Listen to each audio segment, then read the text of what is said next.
Kaleng kerupuk. Iya, Kerupuknya? nggak diisi kerupuk, biasanya malah diisi permen atau diisi perasaan.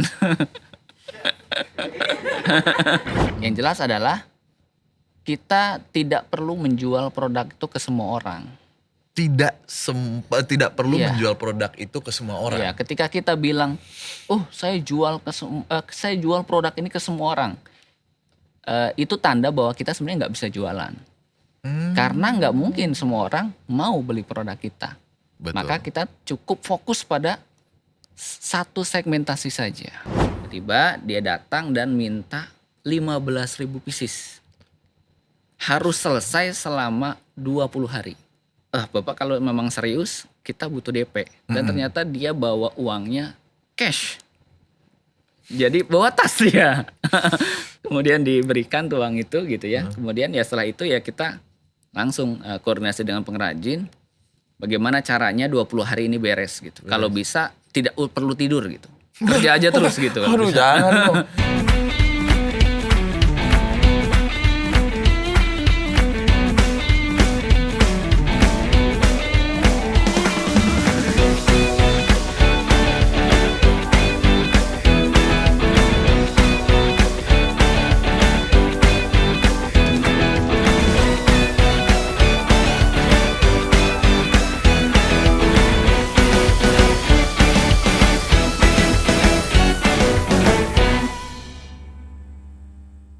Selamat datang kembali Beli Seller di podcast Bincang Beli Seller. Tentunya masih barengan Bimo Kusumo di sini dan kita masih ngebahas tentang tips dan trik, pengalaman, ilmu dan juga rahasia-rahasia yang dipunyai oleh narasumber-narasumber yang keren supaya Beli Seller juga bisa memulai untuk berbisnis dan pastinya kita doakan semoga semua sukses dalam berbisnis. Alright, di episode kali ini keren banget nih. Dari tadi gue coba untuk berbicara, coba ngulik-ngulik orang yang satu ini ya. Mas-mas yang satu ini yang ternyata adalah Beli coach juga nih. Langsung aja nih, Beli Seller ada Mas Arif di sini. Mantap. Tapi pada diem kan ya semua ya. Guys. Nah, gitu dong. Mantap. Mas Arif, tadi aku juga sempat mention Beli coach itu apa sih? Ya, jadi Beli coach itu apa Mas Arif? Enggak. Beli coach itu jadi adalah salah satu program yang dimiliki oleh Beli di mana mereka menseleksi dengan kriteria-kriteria tertentu para seller yang pastinya berprestasi dan akhirnya diikut sertakan untuk menjaring, betul ya Mas ya? Iya. Menjaring seller-seller yang mungkin masih malu-malu nih untuk bergabung dengan Beli. Bukan begitu Mas? Saya Iya. aja deh yang jadi Mas Arif, gimana? Oke, Mas Arif ini adalah satu-satunya inisiator dari Kampung Kaleng yang ada di Citerep, Kabupaten Bogor. Betul ya Mas ya? Iya, betul.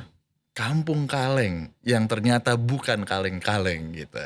Tadi tuh aku kepikiran Kampung Kaleng tuh ya kaleng kerupuk gitu ya, kaleng-kaleng yang ditendang blung-bleng gitu. Tapi ternyata bukan ya Mas ya? Iya, jadi kenapa namanya Kampung Kaleng ya? Jadi salah satu bahasanya orang Bogor ya, orang Citerep gitu.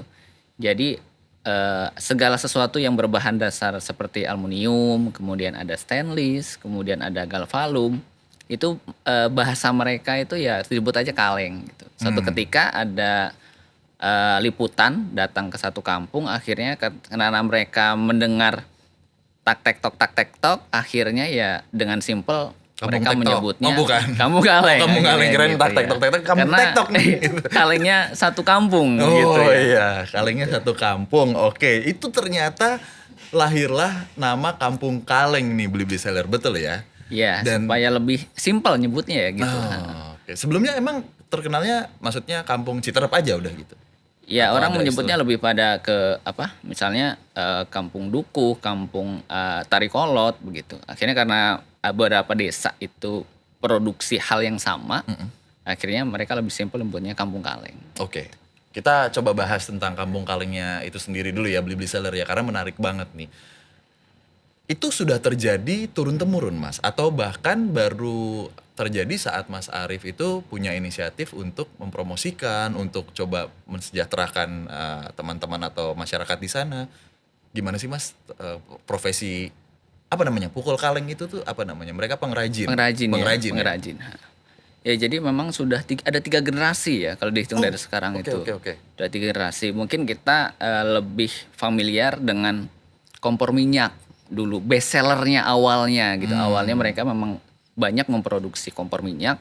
Kemudian setelah ada kebijakan konversi ke gas, akhirnya beberapa pengrajin itu yang ada yang alih profesi mungkin ya. Ada yang memang melakukan inovasi-inovasi dengan membuat produk lainnya. Akhirnya dari yang berbahan dasar kaleng tersebut, ada yang berubah jadi loyang, ada yang berubah jadi oven. Wah itu oven ada biasanya, yang itu oven tuh mas. Saya tuh tahu tuh, maaf ya mas saya potongnya itu karena identik banget tuh. Di rumah saya itu oven, nggak keluar kalau nggak lebaran. Bener kan? Oven-oven yang di kompor itu kan. Iya. Ya itu dia tuh, lidah kucing segala macam tuh masuk situ. Nah terus mas? Nah kemudian setelah inovasi dari berbagai macam produk itu, akhirnya kan mereka tidak hanya berhenti untuk memproduksi kompor saja. Akhirnya ada yang alat kebersihan, alat rumah tangga, kemudian sampai dengan alat-alat masak dan sebagainya. Dan itu akhirnya mereka memiliki spesialisasi sendiri.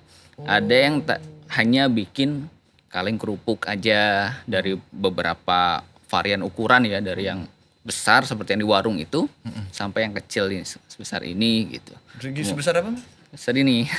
Kaleng kerupuk? Iya. Kerupuknya? Nggak diisi kerupuk, biasanya malah diisi permen. Atau diisi perasaan. Oke, kalau saya mah nggak cukup mas. Bisa bikinin kaleng seukuran peti kemas buat ngisi perasaan. Oke, tapi kalau ditanya lagi ya gitu, 3 generasi bisa nggak mas Arif mungkin coba secara pastinya tuh di tahun berapa puluhan gitu sudah ada di sana? Mulai mengrajin Mungkin sekitar 60-an ya. What? 60? Oh ya, 60-an ya. Oh, oke dan masih bertahan sampai 2022 ini. Iya, mungkin hanya tinggal produknya yang berganti. Bahan dasarnya mungkin tidak banyak berubah ya. Bahan dasarnya Ya aluminium tadi, stainless, galvalum, mungkin kaleng dan sebagainya. karena pertama dulu ya kompor ya, bikin kompor minyak. kompor minyak. Mas tahu nggak mas, penjual yang paling males menjual minyak? Coba deh kalau lewat depan rumah, nggak komplit tuh, pasti cuman nyap gitu doang. Ya bener kan? Nggak ada yang, Bapak Ibu silahkan minyaknya, nggak ada yang kayak gitu. Pasti cuman nyap gitu. Ya, tapi sekarang orang udah nggak ada lagi. Ya kan udah Udah nggak ada yang bergeser jualan. gitu. Udah lah gitu nggak ada lagi anak SD nendang-nendang jerigen mas. Dulu kan kalau saya disuruh beli minyak dengkul-dengkul jerigen tuh. Deng, ya kan? Pasti tuh kenapa ya jerigen didengkul? Kebayang ya masa kecilnya tahun berapa? Kok susah banget. Asli bukan tahun berapa, susah banget. Ini mah jangan mikirin tahun. Arahnya ke tahun lagi iya lagi. Kayaknya kita nggak ngalamin ya. Kita beda generasi. 3 generasi, Mas Arif yang ke-1 lah. Oke, kita lanjut Mas. Nah, bahan-bahan itu bisa didapat dan sampai ke kampung itu dari mana Mas? Jadi awalnya memang beberapa pengrajin itu memang memanfaatkan barang bekas ya.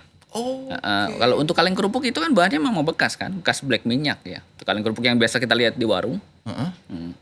Nah kemudian setelah barang bekasnya itu mungkin terbatas ya, mereka juga akhirnya memproduksi dengan bahan baku yang baru. Gitu. Seperti loyang, oven. Nah, kalau oven yang suka beli itu kan, otang itu ya, oven tangkring, itu kan memang bahan bakunya baru. Ada yang baru gitu. Kemudian ada juga yang bekas. Oke. Nah kalau kaleng kerupuk yang di warung itu justru memang dari bahan bekas. Tapi kalau kaleng kerupuk yang kecil-kecil yang mini-mini itu memang dari bahan baku yang baru. Baru. Mereka membeli dari luar kota berarti. Sekarang daerah situ banyak yang jual. Oh, banyak yang yang jual memang.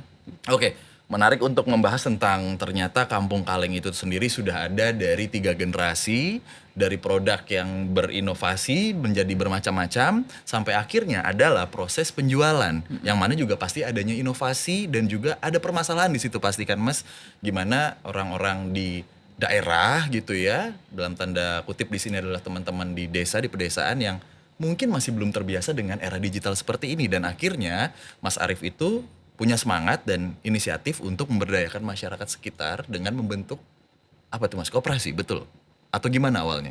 Ya, jadi awalnya memang kita bentuk satu koperasi, satu perkumpulan ya, supaya memang merekatkan mereka. Itu yang menjadi semangat Awal itu Mas ya, Arif. awal Oke. itu. Kemudian setelah kita banyak berdiskusi, ngobrol dengan mereka, ternyata memang ada permasalahan yang timbul. Pertama adalah customer itu sulit untuk menemukan atau mencari produknya. Kenapa? Karena memang lokasi mereka terpisah. Kita tahu ya, kalau lokasi pengrajin itu hampir nggak ada yang pinggir jalan. Pasti masuk dalam-dalam gang. Oh, pengrajin ya? Posisi pengrajinnya. Benar. Itu. Kemudian ketika mereka datang ke satu pengrajin, itu mereka hanya bisa bikin satu produk. Karena mereka punya spesialisasi tersendiri. Selanjutnya adalah ketika mereka ingin satu barang gitu, nggak ready saat itu. Karena semuanya made by order. Oke. Jadi pesan hari ini jadinya mungkin 2 minggu lagi. Oke. Nah, jadi kalau mau masak kue hari ini, berarti matangnya 2 minggu lagi dong. Ya masak di sana aja, emang kenapa malas banget gitu nunggu 2 minggu, enggak ya? Kirain harus ke Citerep. Saya mau masak ini nih kue. Bentar ya, mama ke Citerep dulu. Ovennya di Citerep. Iya, terbayang. Itu dari sih. sisi customer ya, dari sisi customer. Dari sisi pengrajin mereka juga ada masalah setelah kita analisa. Pertama, pengrajin itu mengirimkan barangnya, kadang-kadang pengepul itu dibayarnya tidak cash tapi tempo. Itu masalah yang pertama. Padahal mereka secara ekonomi butuh putaran modal secara cepat ya. Yang kedua adalah karena mereka produksi sendiri-sendiri di rumahnya masing-masing, produknya menjadi tidak standar. Secara kualitas Gitu ya. Ada yang mungkin agak bahannya ada tebel, ada yang agak tipis gitu. Nah itu membuat kita gimana kalau itu kita buat satu platform gitu. Satu, maka muncullah kampungkaleng.com itu. Kenapa namanya Kampung Kaleng ya, kita ambil dari nama yang paling simpel tadi. Oh ya udah tinggal tambahin aja belakangnya .com gitu. Nah kemudian di platform ini kita berikan satu tawaran solusi untuk mereka. Untuk customer kita tawarkan, customer tidak perlu lagi mencari satu persatu pengrajin untuk menemukan produk yang diinginkan. Semuanya sudah tersedia di websitenya. Semua sudah tersedia di satu platform. Mereka tinggal pilih mau yang mana. Ketika menginginkan satu produk tertentu, produk itu sudah ready stock, siap kirim, tidak harus menunggu 2 minggu. Jadi pesan hari ini, kirim hari ini. Mantap, apalagi pesennya di blibli.com.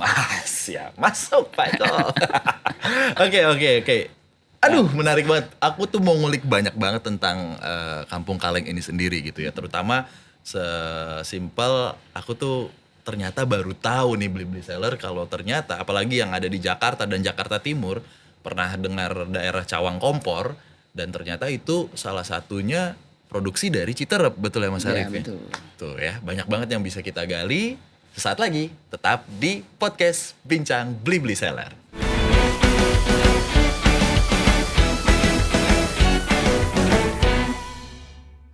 Balik lagi Blibli Seller di podcast Bincang Blibli Seller, masih barengan Bimo Kusumo dan juga Mas Arif di sini yang masih ngebahas tentang Kampung Kaleng. Kalau tadi kita udah kupas tuntas gitu ya. Sebenarnya sih masih banyak yang pengen aku tanyain gitu, tapi ternyata ada sedikit yang menggelitik untuk ditanyakan bagaimana sih cara memasarkan dan berbisnis dari bahan-bahan kaleng yang Blibli Seller sudah lihat di sini nih, ada di meja nih. Yang pertama ada asbak nih Mas ya. Asbak mini. Asbak mini. Kalau ini adalah apa nih Mas? Ember mini. Aduh, oke. Yang ini? Nah itu udah wah pasti ini kelas sih. butuh buat saya kalau nongkrong nih Mas nih. Buat naker nih Mas, ya kan? Biar gak rebutan kopi gitu maksudnya. Oke. Dan ini dia nih, ya kan? Yang bukan kaleng-kaleng ternyata beneran ada di sini. Silakan guys, sedekahnya buat saya. Klik. Tapi ini bisa jadi celengan loh. Adik saya Mas, ternyata punya kaleng tapi yang lebih besar gitu. Di Solo gitu ya, ditimbun Mas pakai koin-koinan. Kalau Mas kan tadi bilangnya nyaraninnya permen. Kalau dia koin Mas. Koin. Tuh. Bisa dipergunakan untuk macam-macam ternyata. Tapi produk apa sih Mas yang paling diunggulkan sebenarnya di Kampung Kaleng gitu? Jadi pertama kali kita mempromosikan Kampung Kaleng ya, terutama yang di online-nya itu ini produknya salah satunya. Karena ini menurut kami memiliki tingkat keunikan sangat tinggi. Pertama tidak bisa dibikin pakai mesin kan? Iya. Kedua, ciri khasnya memang itu pertama. Dan di daerah lain hampir nggak ada ya, jarang lah yang memproduksi ini ya. Jadi itulah pertama kali yang jadi pintu masuk untuk kita dapatkan Oke. customer awal. Nah kemudian setelah produk ini best seller, populer gitu, nah barulah kita masukin produk-produk selanjutnya. Oke. Jadi pertama Langkah memang awal ini memang. Kita ambil yang tingkat uniqueness-nya tinggi. Gitu. si lengpruk ini nih, kaleng kerupuk. Oke. Mantap. Ini yang paling kecil nih segini nih Mas ya. Ini pertengahan sih, yang paling kecil ada ukuran 5 kali 7 cm. Jadi sekitar segini lah ya, 5 kali 7 cm itu. Buat apa? Ya Buat ada tadi aja. kan buat menyimpan perasaan. Gimana sih? Perasaan aja mulu dari tadi. Ini mah tinggal di ini ya. Saya tuh baru kebayang ternyata keluar dari pabrik tuh begini. Habis itu baru dilabelin ya Reni Jaya gitu ya. Oh iya, Terus benar. ada lambang ikan ya kan. Biasanya kan banyak banget. Semprot biasanya. Tapi kayak gini ada grade-grade-nya nggak Mas? Maksudnya ini grade C nih gitu. Dia agak tipis nih guys. Nah kalau grade A kalian timpa begini malah benjol gitu. Ini nggak ada ya? Maksudnya ada nggak kualitas? Paling standar sih kalau untuk makin kecil kan sebenarnya kita nggak perlu bahan yang tebal ya. Oh benar. Dan yang paling tebal itu yang paling besar biasanya. Makin besar makin tebal. Oke. Tapi aku pengen nanya nih. Mas Arief tuh punya inisiatif. Lalu aware dengan kondisi sekitar. Salah satunya ya kampungnya gitu ya. Dan juga ada semangat untuk mengedukasi masyarakat di sana untuk bisa berkembang terutama dalam memproduksi dan juga menjual produk-produknya. Kok bisa kepikiran ke situ? Emang Mas backgroundnya dari apa sih Mas? Maksudnya kuliah keuangan kah atau bisnis ternyata gitu? Ya, saya kuliah sih. Kemudian sempat ngajar di beberapa sekolah juga ya gitu. Iya tapi nggak mungkin guru BK nih. Ini kayaknya ya. Enggak sih kayaknya. Enggak ya? Enggak. Guru sempat ngajar TIK juga gitu. Waduh. Kan dulu ada pelajaran TIK ya, ada. Walaupun sekarang udah nggak ada Kayak gitu kayaknya. ngomongin generasi gua tadi. Sekarang mana ada. Oke. Tapi sekarang masih mengajar nih Mas nih. Masih ngajar hanya beda audien. Kalau dulu anak sekolah, kalau sekarang rata-rata pelaku usaha sih. Terutama teman-teman yang memang mau merintis bisnis online. Ternyata itu Blibli Seller yang menjadi semangat dan kenapa sih Mas Arief tuh punya kapabilitas tersendiri untuk mengedukasi. Ternyata memang backgroundnya seorang guru gitu. Dan akhirnya semangatnya ditularkan sekarang bukan lagi ke anak-anak tapi ke ya masih murid, pelaku-pelaku usaha gitu ya Mas ya. Dari skup Kampung Kaleng dulu awalnya. Apa malah di luar Kampung Kaleng? Jadi awalnya memang kita mengedukasi teman-teman pengrajin ya, bagaimana mereka itu melakukan pemasaran tidak hanya konvensional saja.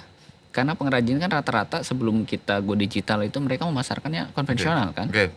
Gitu ya, ya namanya jualan itu ya bikin kemudian antar ke toko gitu ya atau antar ke tengkulak selesai seperti itu. Mereka belum pernah kebayang bahwa ya cukup di rumah aja gitu. Dan itu bisa dijual lewat online kemudian barangnya dikirim. Mereka belum terpikir sampai seperti itu. Itu kesulitan utamanya atau ada kesulitan Iya. lain dalam menjualkan produk? Itu pertama kita mengedukasi dulu ya, mengedukasi mereka. Kemudian setelah itu kita buktikan bahwa kita mampu menjual produk mereka. Ketika kemampuan kita sudah terbukti, mereka akan timbul trust, kepercayaan untuk mempercayakan penjualan produknya ke kami. Oh. Setelah itu barulah dari 1-2 pengrajin, akhirnya sekarang sudah puluhan pengrajin yang bergabung di kayak kita. Gitu. Berarti memang tidak semuanya diundang atau diajak gitu ya pada awalnya. Ajak yang mau-mau aja dulu gitu. Ya, yang butuh market. Mereka bisa produksi tapi lemah di marketing. Maka kita bantu dari kebutuhannya mereka. Platformnya itu selain apa namanya website gitu ya. Tadi koperasi sempat disinggung juga itu setelah website berjalan ada koperasi. Jadi kooperasinya dulu justru ya. Jadi memang kooperasi itu untuk mengikat emosional mereka. Cara kita ada ikatan emosional di dalam sana. Kemudian ketika kita sudah dekat secara emosional, mudah untuk bermitra secara bisnis ya. Karena kita sudah mengenal gitu. Kan nggak mungkin baru kenalan, ayo bisnis dong gitu. Wah, Enggak itu kan gitu. nggak bisa tuh Mas gitu, harus kita lihat zodiaknya dulu biasanya gitu ya, atau kita lihat backgroundnya dulu. Mungkin kita bisa bahas tuh. Oke.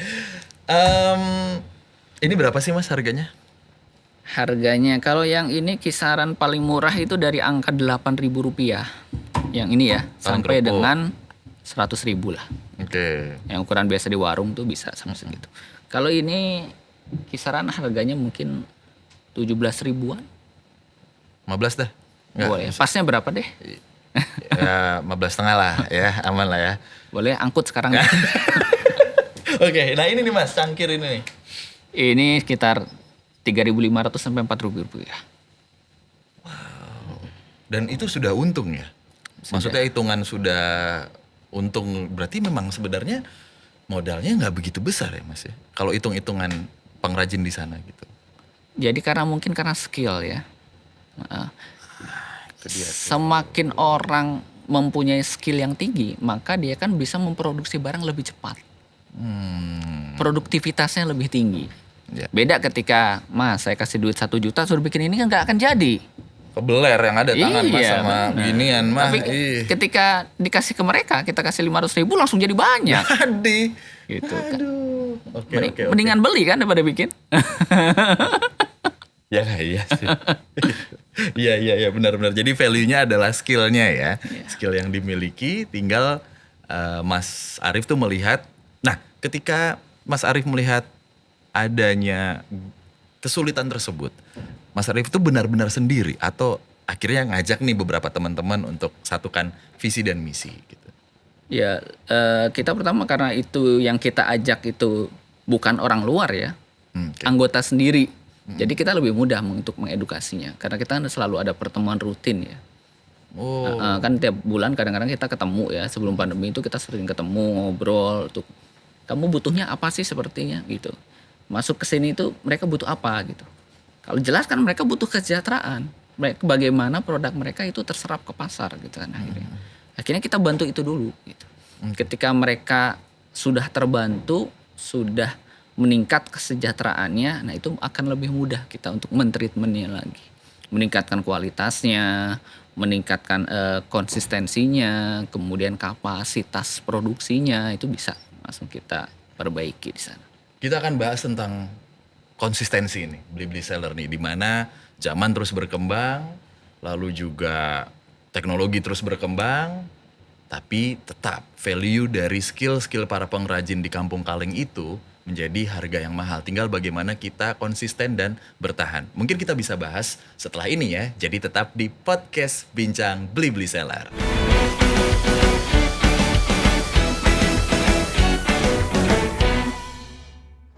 Masih barengan Bimo Kusumo di sini dan juga Mas Arief di podcast Bincang Blibli Seller, dan kita masih ngomongin tentang Kampung Kaleng nih, Blibli Seller. Kalau tadi kita review dikit, sudah tahu sejarahnya Kampung Kaleng, lalu bagaimana semangatnya Mas Arief untuk bisa membangun ekosistem di Kampung Kaleng itu sendiri untuk bisa lebih kompetisi gitu ya, untuk lebih semangat lagi berkompetisi di era seperti ini. Tapi menanggapi tren jualan online nih Mas, era-era digital seperti ini, dari Mas Arief sendiri pandangannya seperti apa? Untuk tren ya. Mm-mm. Ya, kalau kita mengamati tren sebenarnya kan tren itu selalu berubah ya. Betul. Naik turun gitu. Kita mengenal ada life cycle produk ya. Mm-mm. Kalau saya lebih pada sejauh mana sebenarnya kita mengenal customer kita. Jadi bagaimana tren itu pasti akan selalu berubah. Tapi kalau kita mengenal customer kita mengetahui karakter mereka gitu. Mm-mm. Kita mengetahui bagaimana sebenarnya perilaku customer kita akan lebih mudah untuk memahami keinginan mereka. Oke. Maka kemungkinannya akan selalu ada dua biasanya. Pertama, kita diversifikasi produk untuk customer kita. Jadi customer itu maunya seperti apa customer yang kita miliki. Sehingga nanti produknya disesuaikan dengan keinginan mereka. Ya. Kemudian kemungkinan yang kedua adalah kita punya satu produk yang bagus gitu ya. Qualified, best seller, dan lain sebagainya. Tinggal nanti produk itu kita masifkan pasarnya. Market size-nya kita besarkan. Oke. Maka tinggal dua kemungkinan itu. Saya kira kalau kita memahami siapa customer kita akan tidak sulit untuk melakukan inovasi. Jadi kita harus tahu ya. Nah, caranya seperti apa Mas untuk Mas tahu dalam konteks Kampung Kaleng itu sendiri, apa yang Mas lakukan? Ya, kalau Kampung Kaleng kan jelas ya segmentasi pasarnya. Mm-mm. Mereka yang suka souvenir, mereka Oke. yang suka baking, Mm-mm. mereka yang suka masak. Mm. Nah, itu interest yang kita manfaatkan untuk menjual produk kita. Oke. Ketika kita mendapatkan interest mereka, ketika kita bisa terlihat di mata mereka, maka secara tidak langsung kita bisa menjual produk-produk ke mereka. Yang jelas adalah kita tidak perlu menjual produk itu ke semua orang. Tidak perlu Iya. menjual produk itu ke semua orang. Ya, ketika kita bilang, "Oh, saya jual produk ini ke semua orang." Itu tanda bahwa kita sebenarnya nggak bisa jualan. Hmm. Karena nggak mungkin semua orang mau beli produk kita. Ada yang mau, tapi mungkin saja tidak. Ada yang mungkin bisa mampu beli ya, tapi mungkin tidak mau. Contoh deh, ada orang jualan baju harga 50.000, Mm-mm. ada jualan baju harga 500.000, ada yang jualan baju harga 5 juta. Tapi yang perlu kita pahami adalah orang yang beli baju harga 5 juta itu pasti beda dengan orang yang beli baju harga 500.000. Orang yang beli baju harga 500.000 pasti beda dengan orang yang beli baju 50.000. Sama-sama jualan baju, tapi segmentasinya berbeda. Betul. Maka kita cukup fokus pada satu segmentasi saja, sehingga kita memiliki positioning di antara mereka. Gokil, bukan kaleng-kaleng nih ya, beli-beli seller ya emang bahasannya ya. Luar biasa Pak Guru. Tapi Mas, ngomongin soal jualan ya, ketika kita udah tahu market kita gitu ya, terus kita udah tahu diversifikasi produk-produk kita gitu. Dari Kampung Kaleng sendiri, aku tuh pengen tahu deh, ada pernah pengalaman unik nggak dari penjualan-penjualan Kampung Kaleng itu sendiri? Misal ya, dengar-dengar udah sampai ke luar negeri tuh kaleng kerupuk dan lain-lain gitu. Iya, pernah dulu awal-awal ketika memulai jualan ya, sekitar tahun 2017 lah. Mm-mm. Dulu ketika ada yang tiba-tiba inbox, kemudian ternyata ngomongnya pakai bahasa Inggris gitu. Dan dia pengen beli produk. Oke. Tapi karena chattingnya pakai bahasa Inggris, saya pun balasnya pakai bahasa Inggris gitu. Tapi lewat Google Translate gitu ya. Oke. Kemudian suatu saat juga dia sampai nelpon dan tidak diangkat karena balesnya nggak bisa jawabnya. Karena kebayang ternyata bukan orang Inggris. Hah? Dia itu orang Aljazair What? yang Aljazair? ngomong bahasa Inggris. Kebayang kan? Oke. Bau-baunya bau Afrika gitu kan. Tapi ngomongnya bahasa Inggris. Waduh, tapi Jadi- memang itu bener dari Aljazair. Iya benar. Oke. Saya tahu karena kan ternyata kita kirim produknya ke sana. Oke, Gitu. lanjut Mas. Oke, Oke. setelah proses beberapa hari, ya mungkin kita nganggapnya bahwa itu bercanda ya, nggak serius lah gitu. Karena ya belum pernah kebayang gitu kita kirim barang ke luar negeri gitu ya. Dan mereka harus transfer duluan gitu. Dan saat itu belum familiar m-banking. Jadi waktu dia bilang sudah transfer, kita ngeceknya ke ATM. Lucu gitu, ke ATM dulu gitu ngecek. Ternyata bener, ATM-nya tambah gendut gitu kan. Oh beneran nih gitu. Dan saya tidak kabur setelah dia transfer. Langsung buru-buru konfirmasi untuk siapkan produknya. Kemudian buru-buru kita kirim secepatnya. Dan kalau tidak salah saat itu pesanannya itu sekitar 2.000 pieces ya. 2.000 pieces. Iya, 2.000 Ukuran berapa Mas? Itu bukan kaleng kerupuk, cetakan kue dulu. Oh, cetakan kue yang ada Yang kecil-kecil lah, segede buat gini kue lah. cubit gitu biasanya. Dia kebetulan pesannya dulu lagi ngetren tuh banana cake. Sempat ngetren ya banana cake ya. Nah, itu oke. dia sempat pesan itu. 2.000. Oke. Mungkin dia mau bikin kue buat sekampung kayak. Itu berapa Mas kisarannya waktu itu berarti secara nominal? Lumayan dong. Satu cetakan tuh harganya sekitar 8-10 ribu kalau nggak salah. Wes. Ya gitu. Saya sih bangganya ditransfer orang Aljazair kalau saya mah. Waduh, luar biasa. Itu, nah, ada lagi nggak kejadian unik? Ternyata salah pesenan lah atau salah ukuran gitu kan? Kira-kira. Uniknya itu mungkin kita pernah beberapa kali itu dipesan yang itu kita nggak sangka gitu. Awalnya dia pesan satu, kita punya produk itu celengan Yang tadi Masnya bilang celengan, kita punya produk sendiri sebenarnya. Benar, Yang ternyata bentuknya ada. lebih kotak gitu. Mm-mm. Kemudian saat itu ada yang pesan satu gitu ya. Kemudian tiba-tiba gitu ya. Tiba-tiba dia datang ke lokasi, Oh ya? ke kantor teman-teman waktu syuting itu. Tiba-tiba dia datang dan minta 15.000 pieces. Harus selesai selama 20 hari. Jadi setelah dia ngomong kayak gitu, kita mikir gitu. Ini udah kayak Bandung Bondowoso ya, bikin candi gitu kan. Oke. Bikin celengan kaleng 15.000 20 hari gitu. Oke. Ya akhirnya setelah dia, Bapak kalau memang serius kita butuh DP. Dan ternyata dia bawa uangnya cash. Jadi bawa tas ya. Kemudian diberikan tuh uang itu gitu ya. Kemudian ya setelah itu ya kita langsung koordinasi dengan pengrajin. Bagaimana caranya 20 hari ini beres gitu. Kalau bisa tidak perlu tidur gitu. Kerja aja terus gitu. Waduh, jangan dong. Waduh, jangan. Tapi akhirnya bisa ya, Mas? Akhirnya beres gitu. 20 hari itu buat dikirim kemana? Maksudnya beliau orang mana, Mas? Kalau orangnya sih kita nggak tahu, tapi kirimnya ke pabrik, ke perusahaan. Kayaknya sih mungkin buat souvenir kayaknya. Buat souvenir. Iya. Wih, lucu banget ya. Yang mau bikin tas, Mas? Tas kaleng? Enggak ya? Males banget tuh. Dang, masuk lift aja bunyi, masuk bandara bunyi. Tas kita dari kaleng nih, nggak tahu kamu kaleng. Sebentar saya telepon Mas Arif. Oke, tapi dari apa ya, dari bahan yang sebenarnya nggak kepikiran sama orang-orang gitu ya, dan aduh nggak laku lah gitu. Masa iya sih kaleng bisa laku gitu ya.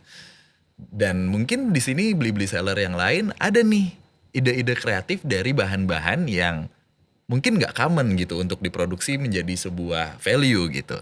Tipsnya apa sih, Mas, yang bisa dibagikan untuk seller lain gitu? Iya. Kalau dari apa yang sudah saya lakukan sih, mungkin teman-teman harus bisa menangkap potensi di lingkungan sekitarnya ya. Oke. Artinya jangan sampai kita terlalu lama untuk mikir ide apa gitu ya, kira-kira yang bagus untuk dijadikan bisnis. Padahal di sekitar kita banyak gitu. Mulai saja dari problem-problem ada di sekitar kita, dari permasalahan yang mungkin ada di lingkungan sekitar. Jadi tidak perlu melihat jauh-jauh, kita cukup meningkatkan kepekaan kita terhadap lingkungan sekitar. Dan itu bisa tingkat kebermanfaatan kita pasti lebih baik ke lingkungan ya. Gitu. Itu aja dulu ya, kesadaran kita, kepekaan kita akan potensi yang dimiliki sama daerah yang paling dekat dengan kita. Ya, Dan pasti ada ya, Mas ya? pasti ada. Pasti ada, nggak mungkin tidak ada gitu. Karena saya pun juga beberapa kali ada kesempatan gitu di mana saudara-saudaranya ternyata memproduksi bambu gitu. Oh, bambunya yang bukan jadi bambu runcing gitu, ternyata ya kesenian-kesenian Iya. tradisional yang dari bambu gitu. Karena sesimpel ini pohon bambu daripada ditebangin, daripada di apa-apain, udah kita produksi, tapi ya dengan kerja keras dan juga riset yang dilakukan oleh Mas Arif itu sendiri gitu. Pastinya kan dengan perhitungan-perhitungan yang matang ya, Mas ya. Lalu tips untuk mulai berjualannya setelah itu, Mas. Kira-kira gimana nih? Apa yang harus dilakukan pertama kali dulu? Setelah kita menemukan potensi gitu ya, peluang gitu, ya kita harus buru-buru eksekusi ya. Jangan sampai peluang itu berhenti sampai pada tahap wacana atau rencana saja, tapi juga harus eksekusi. Kemudian setelah eksekusi, ya kita harus konsistensi. Jadi mau berjualan online, mau berjualan offline, itu rumusnya tetap sama, konsistensi dan komitmen. Kalau tanpa itu semua, artinya ya kita mungkin baru jualan sehari 2 hari nggak laku, langsung deh tutup lapaknya. Itu kalau tidak komitmen ya, tidak konsisten. Tapi kalau kita komitmen, memang kita mengambil jalur sebagai pebisnis online, apapun yang terjadi ya kita tetap bertahan di bidang itu ya gitu. Walaupun semuanya proses itu harus kita lewati dan tidak mudah proses itu gitu. Betul. Ketika kita melihat orang pada titik tertingginya, mungkin kita semua bisa siap seperti dia, tapi tidak semua siap untuk melewati prosesnya gitu kan. Gitu. Iya, itu dia yang di highlight ya, atau yang digarisbawahi oleh Mas Arif di sini adalah konsistensi dan komitmen. Kenapa tidak membuka toko? Kenapa tidak membuka gerai? Kenapa tidak langsung berjualan? Karena sudah mudah banget nih beli-beli seller. Semudah kamu buka toko sekarang tuh gampang banget. Langsung aja klik blip.ly/buka toko Di situ kamu bisa dapetin tips dan trik seputar jualan online lainnya. Mas Arif, terima kasih banyak. Terima kasih banyak sudah berbagi semangat di sini. Ilmu sudah pasti ada, karena memang semangat itu yang kita butuhkan. Donasi-donasi semangat yang sekarang kita butuhkan untuk Indonesia sekarang ini gitu. Ilmu tuh ada di mana-mana, tinggal kita bagaimana menyerapnya. Tapi semangat yang belum ada di mana-mana. Semoga semangat yang dimiliki sama Mas Arif bisa terus disebar lewat berbagai macam kesempatan. Sekali lagi, thank you banget Mas Arif sudah datang di podcast Bincang Blibli Seller. Semoga Kampung Kaleng makin kaleng. Apa sih ya? Enaknya makin apa ya? Kampung Kaleng makin apa nih Mas? Makin nyaring terdengar kemana-mana gitu ya gaungnya ya. Oke. Saya Bimo Kusumo, Blibli Seller. Nantikan episode lainnya tetap di podcast Bincang Blibli Seller.